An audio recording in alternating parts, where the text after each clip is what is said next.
Good morning. Good morning. Happy summer. My name is Susan Tachau, and I'm a member of the Board of Trustees here at MLUC, a Unitarian Universalist community where all are welcome in love and held in the spirit of compassion and justice. This is a place where each person is valued for who they are, where differences are celebrated, and where together, with our power, we create a circle of care, curiosity, and love as we seek meaning and work towards a kinder, more just world. A warm welcome for all of you who are joining us today here in the sanctuary and online, and a special welcome for all of you, those who are visiting. We're very glad you're here. I hope those of you who are here will join us after the service for coffee, tea, and some snacks in the fireside room, which is right across the hall. It's a wonderful chance to relax and get to know each other a little bit better. Our worship team today will be led by David Brown, who is also our music director, and our Director of Learning and Family Ministries, Dawn Star Sarahs-Borchelt. Our worship associate today is Travis Billesbach-Scholl. Our music will be provided by David Brown on violin and Jodie Brown on piano. And thank you, of course, to our media team. I also want to remind you that there is always a lot going on here at MLUC. So please be sure to look on the back of your order of service for upcoming events, or visit our new website, mluc.org. So now, kindly silence your electronic devices, and then let us join together in affirming our mission statement. Together, we transform lives through love, service, and our welcoming faith.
I breathe in the warmth of this light, its glow filling the spaces where fear and doubt reside.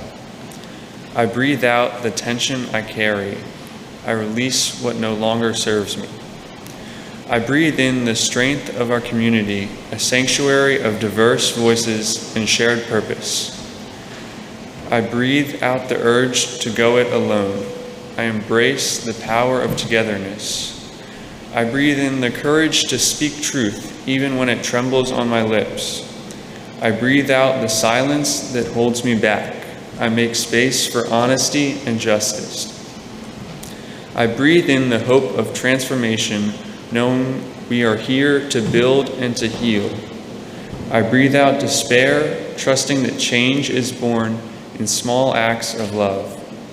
As we light this chalice, may each breath remind us of the sacred rhythm of life, the pulse of creation, and the power we hold to shape the world around us. Now please rise in body or spirit and join us in hymn number 389, Gathered Here.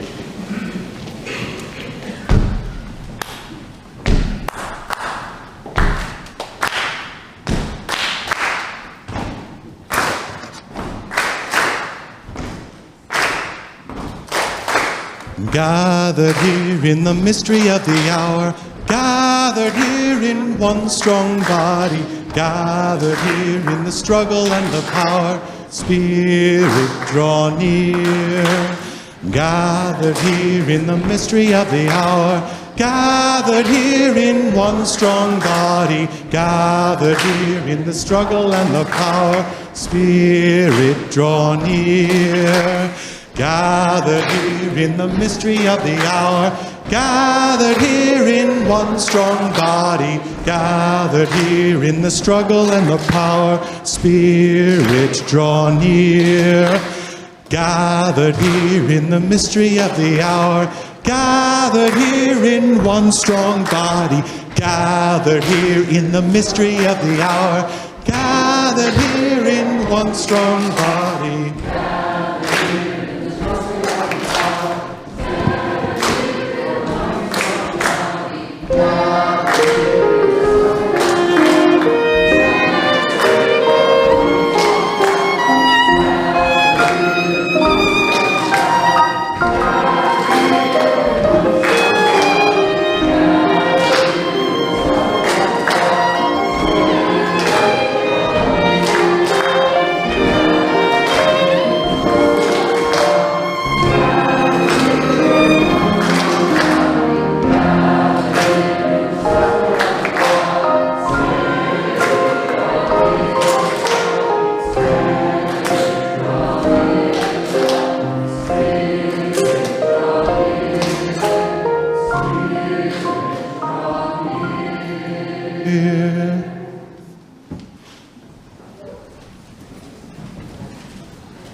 I want you to remember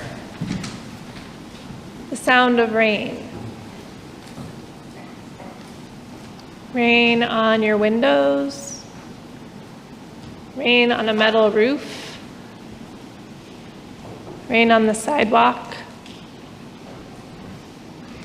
and oftentimes the storm that goes along with the rain. The thunder, maybe lightning. For some people that's very exciting, for others it could be scary. And I want to invite us to make a storm together. Some of you have probably done this before. It's not difficult if you know how to snap your fingers. Do you know how to snap your fingers? Okay, we've got a lot of good snappers, so we should be fine.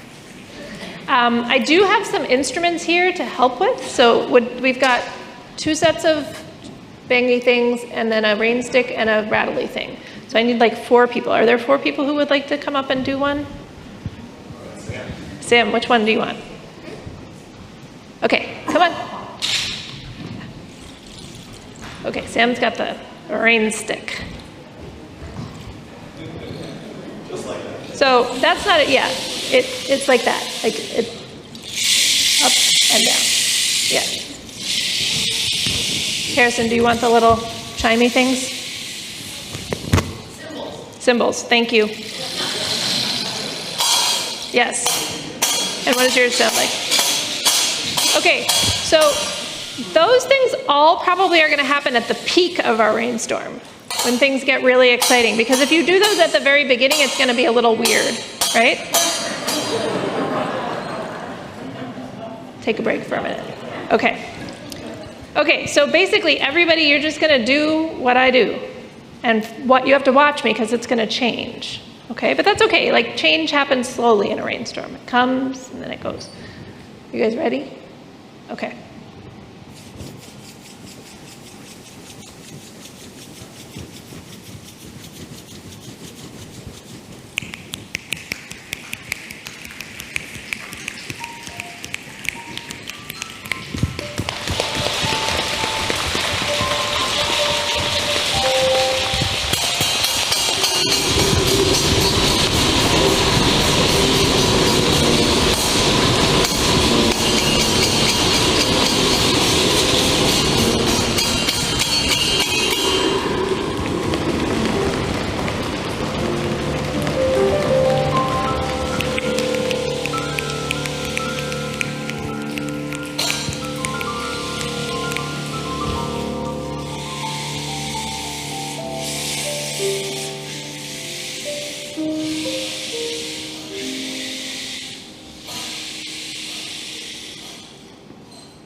Good job.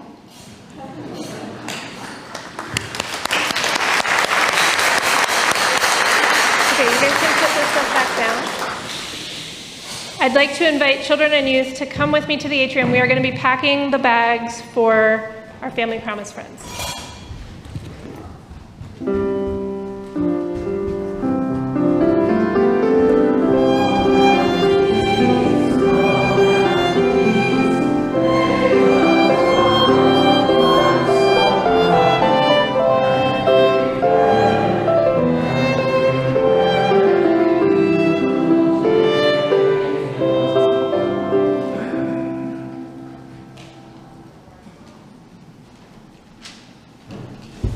The recipient of our August offering outreach is our longtime partner, Family Promise of MontCo, PA in the main line. Thanks to community support like ours, Family Promise has helped hundreds of families in Montgomery County find hope, stability, and a path to self-sufficiency. Housing and food insecurity touch every zip code in the county. Compassion, community, and action can make all the difference. Families entering the Interfaith Hospitality Network Emergency Shelter receive comprehensive support to help them move towards permanent housing, increase their income, and build their assets. Case managers guide families in building life skills and connecting them to resources that support their ability to be more self-sufficient. To make a cashless donation, whether watching remotely or here in the sanctuary, please follow the instructions that you see on the screen or on the back page of the order of service. The offering will now be gratefully received. Will the ushers please come forward?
is our custom to share our personal joys and sorrows, expecting to be heard, accepted, and supported. Candles of Community is our ritual of personal sharing and support. After each candle is lit, please join me in saying, "We hold you in our hearts." We light a candle of concern as Barbara Elliott shares with us that her neighbors just informed her that the wife, Stephanie, underwent Whipple surgery on August 13th for pancreatic cancer stage 1. Please keep her husband Michael, their adult daughters, and large extended family in your thoughts and prayers. She has a long journey of surgery recovery to be followed by chemo. This is a devastating end to the plans they had for their retirement. For Stephanie, Michael, their family, and the Elliott family, we hold you in our hearts. We light a candle of concern as Bob Crane shares with us that he had a CT scan at Paoli Hospital on August 12th and will go back Friday, August 22nd for a catheterization. He says, "Hopefully they can fix whatever has been slowing me down lately and I'll be up and running soon." For Bob Crane, we hold you in our hearts. We light a candle of concern as Susan Ricci shares with us that her cousin Tom, a former world record holder in men's javelin, has been suffering from a serious infection for over a month, affecting his mobility and mental state. He is presently at a rehab in Florida and has a long road ahead. For Tom and Susan Ricci, we hold you in our hearts. And for all joys and sorrows too deep for words, we light a candle.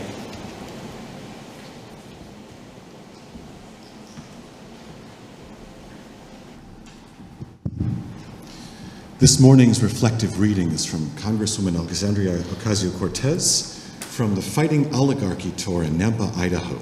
It is excerpted. We are watching as our neighbors, students, and friends are being fired, targeted, and disappeared. This is real. People we love are being targeted and harassed just for being LGBTQ. Our workers, co-workers, US citizens, and immigrants alike are being disappeared off the street by men in vans with no uniform. Educators are being fired for teaching American history accurately. And activists are being detained with no charge or evidence for using their First Amendment rights, especially if they are being used to end the war in Gaza. Don't let them trick us into thinking we are enemies. Don't let them trick us into being weak, into thinking we can be separated into rural and urban, black and white and Latino. We are one. And we make these demands because we do have power in this moment. All of us do. Everyday people do. And it will never, this is important, it will never be just institutions and politicians and officials alone that uphold our democracy. It will always be the people, the masses, who refuse to comply with authoritarian regimes, who are the last and strongest defense of our country and our freedoms. It is you. Beyond elections, our task is to build community, block associations, volunteer groups, church groups, PTAs, because community is the most powerful building block.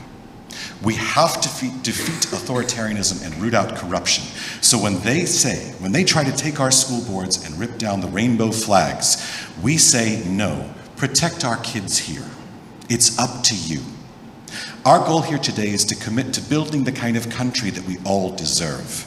And we will make that promise to take care of each other on our worst days and to share in the successes of our best.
His tired limbs are deprived of rest by his fear of lightning and fierce thunder, and by furious swarms of flies and hornets. These are the words likely written by Antonio Vivaldi himself to accompany that strange little second movement of Summer from the Four Seasons. It is kind of bizarre, right, as a piece of music? One moment, trepidation, and the next, terror, thunder, violence, back and forth. And I ask, is this not an utterly relatable, emotional reality for all of us right now? The Four Seasons turned 300 just 2 years ago, if you can believe it. And what is obviously not relatable are the living conditions of early 18th century Venice during a sweltering summer or an icy winter. I think it's no surprise that these are Vivaldi's angsty minor key concertos. And I'm a cold weather person, so if I had to choose a concerto to be angsty and minor key of the Four Seasons, it would probably be Summer. But for me, maybe because I don't like sweating when I get out of the shower, I don't like picking up 10 new mosquito bites every time I take the dogs out. I've not shed the 10 pounds I wanted to before I go shirtless to the lake next week. It's a tough life, everyone. But for the shepherd in Vivaldi's Summer, it's not about the blistering heat. Really, it's about the storm itself. The very real danger of lightning and wind and destructive hail. When I first learned Summer as a kid, I thought I was such a badass. It would be storming, I'd turn out the lights in my bedroom, and I'd play with, of course, a roof over my head and air conditioning, and the only real risk being, I think, annoying my brother enough that he'd bang on the wall because he was trying to sleep, because that's, of course, when I would choose to play. But the Summer Concerto, I think, takes on an entirely new meaning if you consider the nature of facing fear, real fear, facing the proverbial storm. I've always had a thing about bravery. Despite my progressive UU upbringing and my mother a literal paragon of virtue, and I mean that, I was still a boy growing up in the 90s. Showing fear was weakness. I was tough. I had no fears. I was captain of the wrestling team. I wore a chain around my neck. I'm embarrassed to say that there are some of you in this room who remember that phase of mine. But guys like that don't have fear, right? Now, somewhere along the line, I finally encountered the wisdom that you all know, that bravery is not the absence of fear, but the decision to face it anyway. Sam, would you do me a favor and put a very nice picture up there on the screen? These are my children. That's Cookie on the left. Some of you know her. She is my occasional office assistant.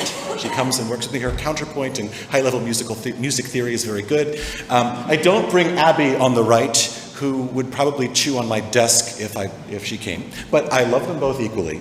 And on the 4th of July this year, we had, I think it must have been a new fireworks show in Ardmore, where we live, because I've never heard fireworks so loud from my house. And gratefully, our girls are pretty good about thunder and about fireworks. They don't get scared easily, but this one was just so close and so loud they were clearly freaked out.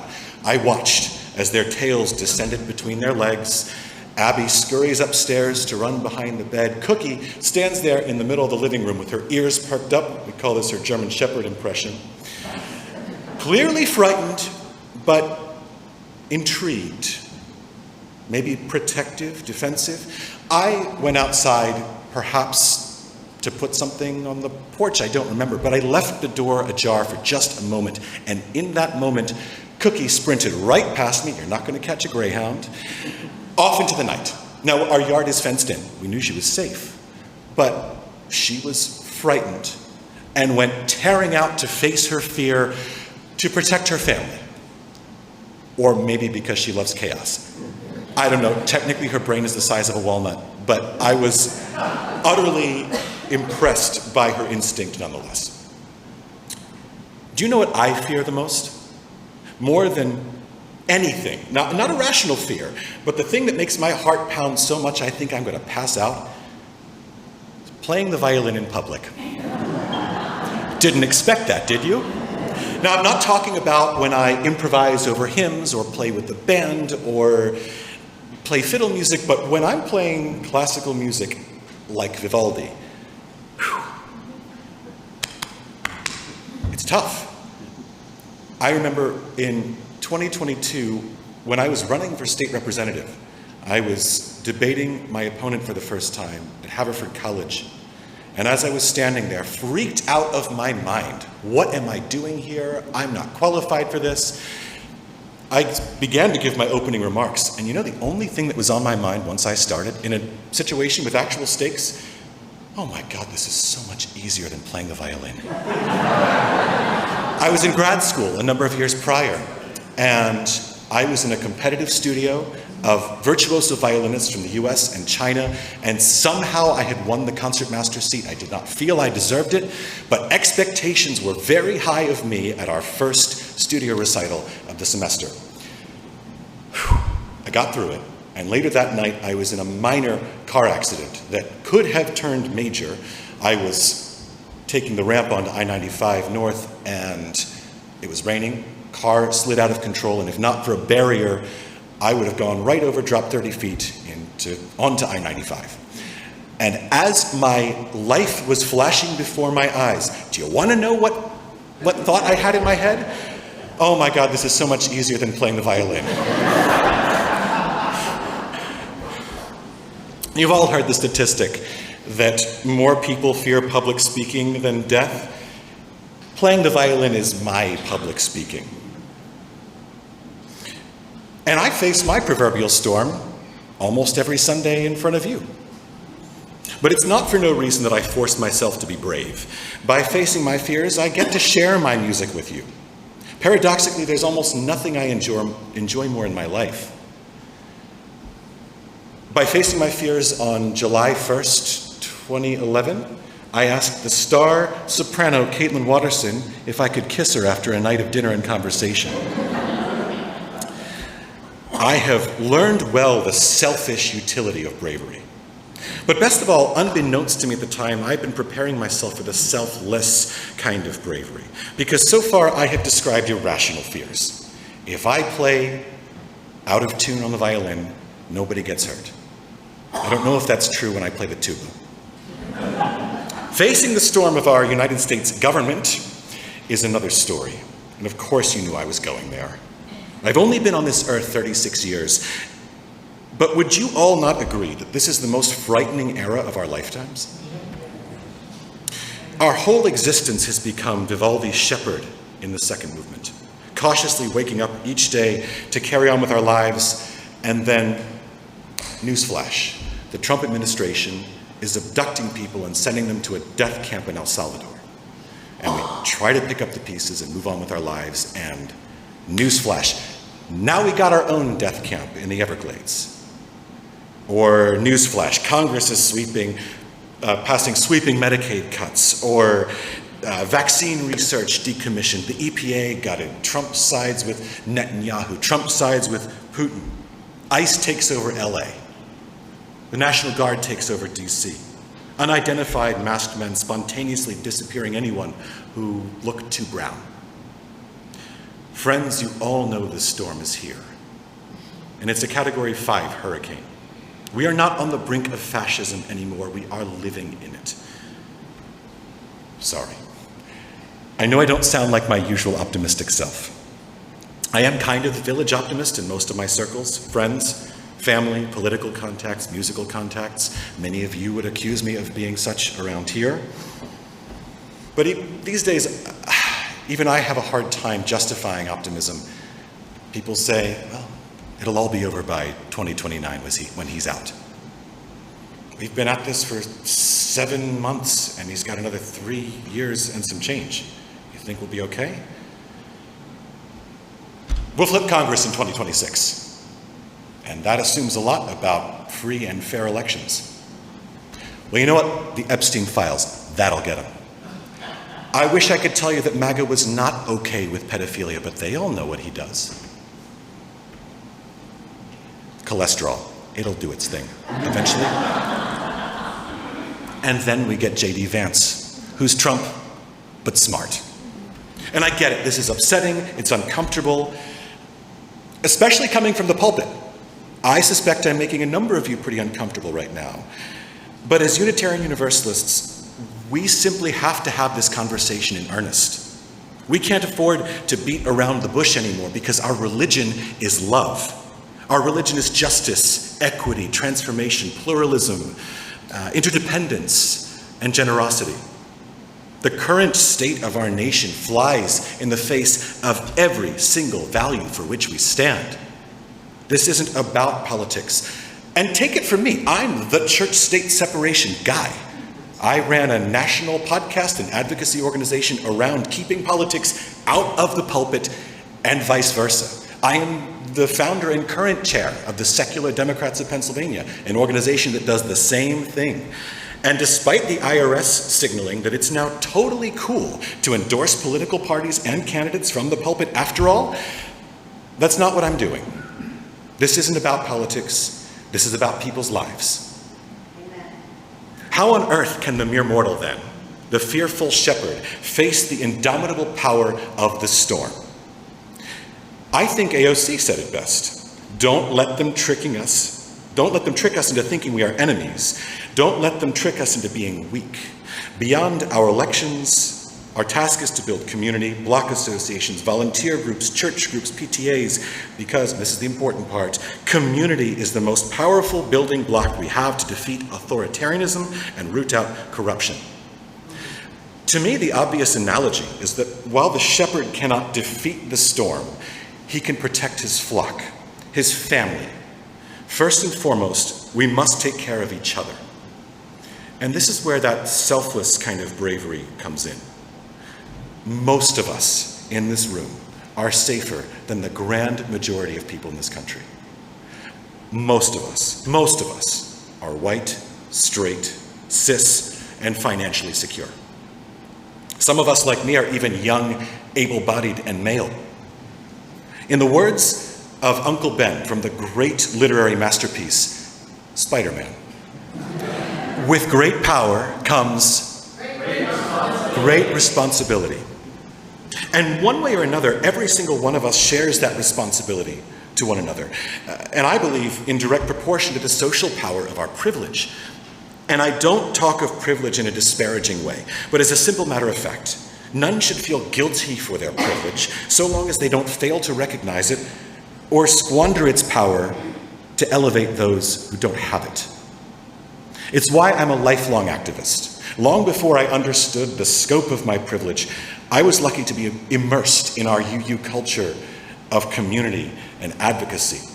I remember being 11 or 12 years old when Mildred Levine, my grandmother's best friend and Sam's grandmother, would take me to go work with the Latin America Task Force in the McGinnis Room after the services. I can remember walking the streets and knocking doors with my mom long before I could vote, hosting phone banks in her downstairs room with my friends when they'd come over.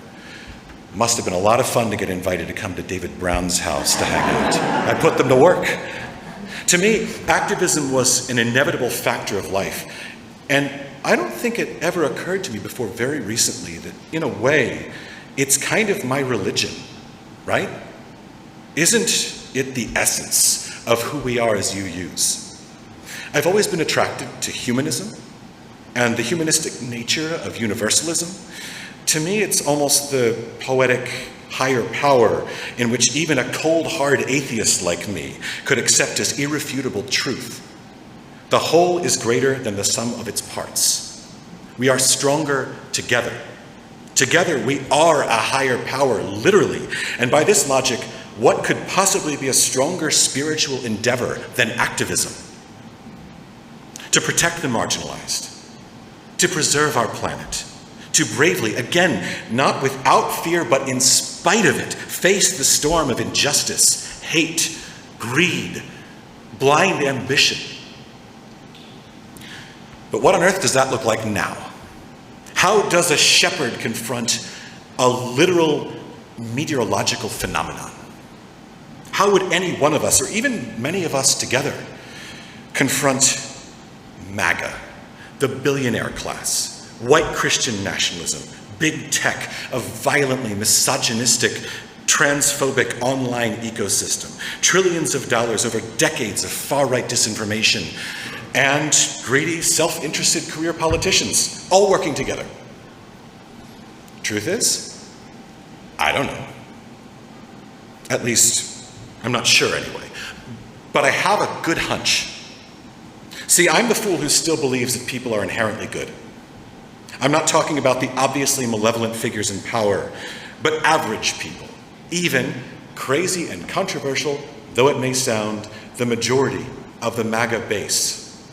Desperate people, people failed by the system, people without access to a different East Town school district level education, or whose tech-savvy children were radicalized or ostracized before they could help their parents discern truth from lies on the internet. Don't let them trick us into thinking we are enemies. They are our fellow citizens, fellow humans, neighbors, family. As I say often to the secular Dems, we are only as effective as we choose to be active. Every single one of us has a role to play. As long as there are democratic institutions that stand, we must participate in the democratic process. To me, it's not negotiable. Every single one of us. It's actually a gift that this morning we're joined by a dear friend of mine, Bill Clinton, not that Bill Clinton, and yes, it is his real name, who is the president of the board of UU Justice PA. I would strongly encourage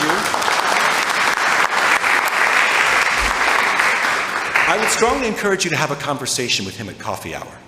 Bill has been facing the storm for many, many years, long before I ever knew him, and he's an amazing resource if you're looking for a way to make an impact but aren't sure where to begin. Of course, you knew I'd attach an action item to my sermon. But for starters, local elections matter. And municipal candidates are desperate for your help right now. We have 3 Supreme Court and 2 appellate court retention elections in Pennsylvania this year, and 2 appellate court elections to fill vacancies. Now, this is huge. The outcome of this November's election will largely determine how safe we are in Pennsylvania from the Trump administration. But perhaps you fear speaking to your neighbors about politics, or those whose views are distinct from yours. It is perfectly natural. And also, I urge you to face your fear in this moment of crisis. I'm not saying that all of you have to go out and pound the pavement and knock doors like I do. Again, it's easy for a young, white, straight, cis, able-bodied male to experience only mild discomfort about knocking the doors of total strangers. So find the facet of activism that works for you, that is safe for you. Posting to social media does not count, by the way. Serious question, how many of you have ever won an argument on Facebook where you changed your opponent's mind? I do believe it's impossible. So how about instead, write letters to the editor of your local paper. Show up to school board and municipal government meetings. Send money to local candidates. Again, local candidates. Show up to the protests, of course, prioritizing your safety. Film the ICE raids. Shelter the vulnerable. Do good for the sake of doing good with absolutely no strings attached. Engage in what I would define as the most profound assertion of our Unitarian Universalist religion. Fight fascism with love for your fellow human. And that's where I've landed in coping with this national nightmare. I believe that love, the very center of UUism, is how we persevere. Perhaps even how we overcome the seemingly indomitable forces of evil. Selflessness, bravery, being afraid and choosing to act anyway because somebody needs your help. However, I'm not suggesting that loving one's neighbor is enough to defeat a literal fascist regime leading the world's military superpower. This isn't a Disney movie. See, here's the point where the storm analogy finally breaks down. Our federal government may seem like a force of nature. It's run by petty, weak, insecure, unloved individuals. The shepherd has nothing on the storm, but we have love, both to give and to withhold. Because what do these terrible people crave more than money and power? Favor, adoration, idolatry. We can take that away from them, person by person, community by community. We can forge meaningful connections with normal people living normal lives, regardless of their political or religious views, to help them discern reality from propaganda, to understand that they are the ultimate victims because they have been trained to comply with their oppressors. Electoral victories may be more challenging than ever, but let it not be for the popularity of fascists. Make them work so hard to cheat, building their proverbial Trump Tower on the quicksand of lies and suppression until it simply cannot hold up under its own weight. All it takes is a handful of the right circumstances to unravel a dictatorship, a handful of strategic moves on behalf of a dedicated community. I close with a true and recent story from my own experience in Pennsylvania activism.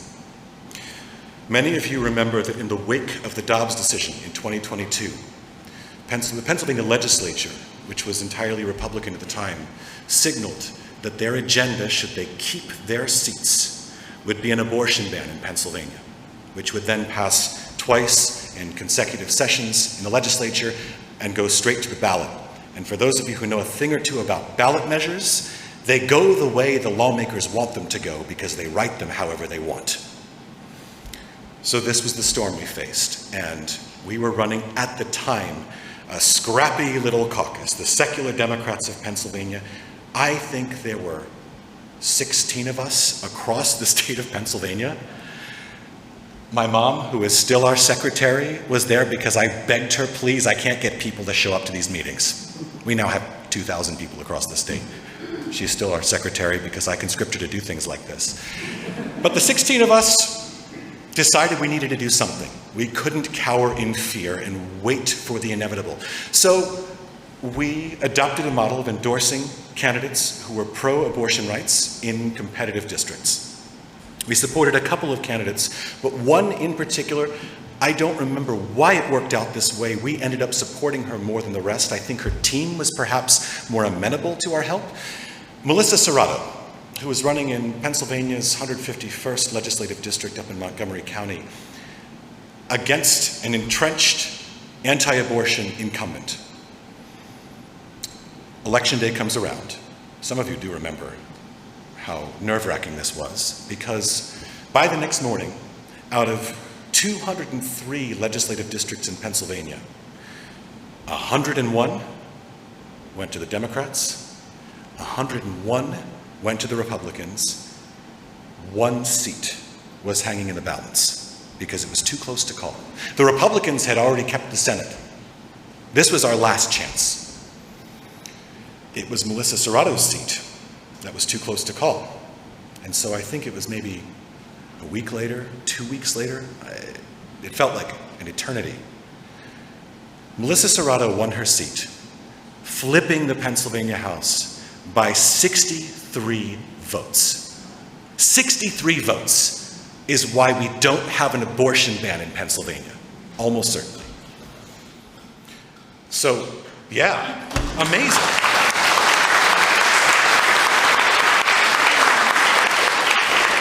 So I was knocking doors in Clayton County, Georgia, the following week when I got a call from the Associated Press because they wanted to know about the secular Democrats of Pennsylvania who might have pushed her over the edge.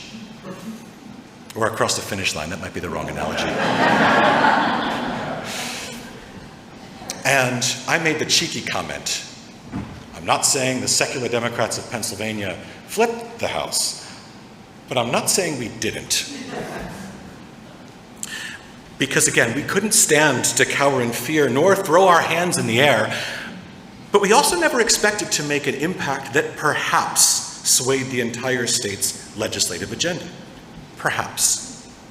We were not content to let the storm pass us by, destroying all that we love in its wake.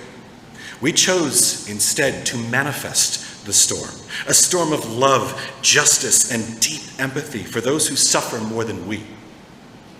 And so it occurs to me that in the face of an impossible narrative, a shepherd facing a literal force of nature, all of us facing a fascist regime, that perhaps we must reimagine the narrative itself. If we can't beat the storm, we must become the storm. They are the few. We are the many. They have hate. We have love. They instill fear, but we are brave and we face our fears because it is our calling as Unitarian Universalists. They destroy, but we create. And if we are ever to realize a brighter future, a new way, then it is our spiritual calling to build it. I now invite you to rise in body or spirit as we sing hymn number 1017, Building a New Way.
Alas, how just are his fears. Thunder and lightning fill the heavens, and the hail slices the tops of the corn and grain. So goes Vivaldi's sonnet describing the ubiquitous final movement of summer. So, let us flip the script, where fear lies only in the hearts of those who knowingly do harm. Our voices of truth and love fill the heavens, and our good deeds themselves cut through the noise of chaos, disinformation, and authoritarianism. My friends, let us go forth from this sanctuary to become the storm.